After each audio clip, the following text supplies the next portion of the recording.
CCMB welfare रे लक्षाधिक टंकार घोटाला criminal bar Cuttack bar board of revenue bar और मोटर व्हीकल बार एसोसिएशन को नहीं गठित सीसीएमबी कल्याण पांठी रे व्यापक दुर्नीति प्राय 40 लाख टंकार हेराफेरी होइथिबा नै लालबाग थाना रे लिखित अभियोग।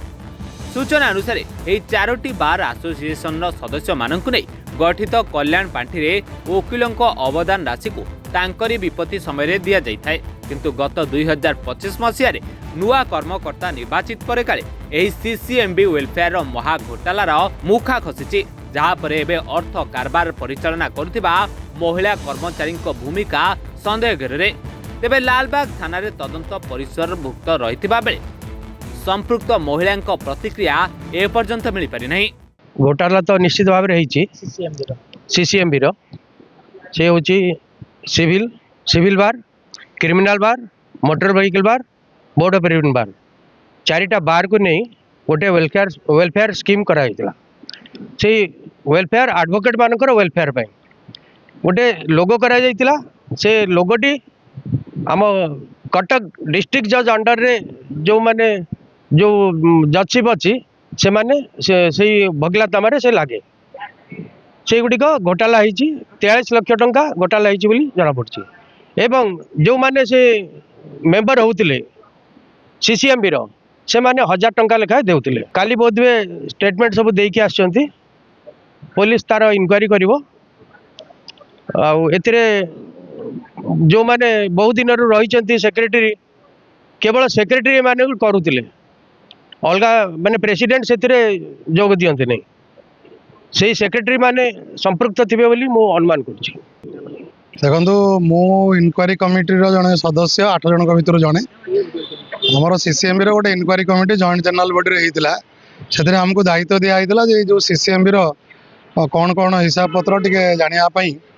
आमको बाहर करने दिखाई से आम जहाँ एक्सट्राक्शन पाइलु से आम joint general body hand over कर से जॉइंट जनरल बॉडी प्लेस होता तापर एफआईआर बर्तमान क्रिमिनाल कोर्ट्स बार एसोसिएशन तरफ लॉन्च कराई जेहेतु बर्तमान से इनक्वारी कमिटी पुलिस पाखे अच्छी आम आमर जी सरहद अच्छी भितर जी एक्सट्राक्शन देचु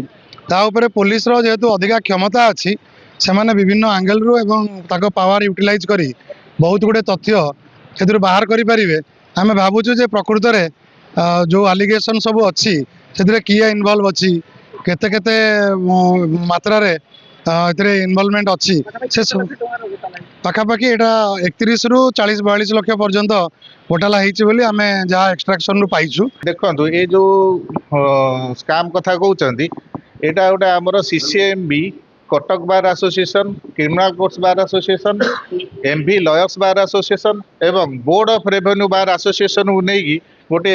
वेलफेयर स्कीम गठन करा जायछि, जोटा कि गोटे एडवोकेट वेलफेयर फंड जो कल्याण पार्टी कराई जोटा एडवोकेट मानकर बेनिफिट यहाँ कराई जो मानकर देह खराब है एक्सीडेंट है कि मृत्यु घटिला यही कल्याण पार्टी प्रदान कर तेणु यही सीसीएमबी रे 4 बार सेक्रेटरी माने तार ऑल इन ऑल तार अथॉरिटी जो माने गोटे बार सेक्रेटरी ये हम ना से 4 बार सेक्रेटरी दस्खत ये सब जहाँ पैसा पत्र जहाँ कारोबार सब करा जाए। पैसा लेन देन आम गोटे स्टाफ रखीलु गोटे झीटे आम रखी नथलु से 2021 मसीह जो सेक्रेटरी थे अपॉइंटमेंट देते जोटा कि सी आज पर्यंत से बुझी आसते मु 2025 इलेक्ट सेक्रेटरी आसिया परे किछि यादरे मिसअप्रोप्रिएशन अच्छी बोली जानिया को पाइली तेणु मु आर तदंत करी मुझे जानिया पाइली जे आदरे लक्ष लक्ष टंका हेरफेर होती तेणु 2007 मसीह बाहर करी आम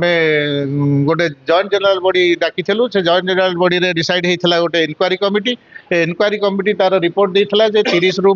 40 लाख भितर मिसअप्रोप्रिएशन होती तेणु यही माध्यम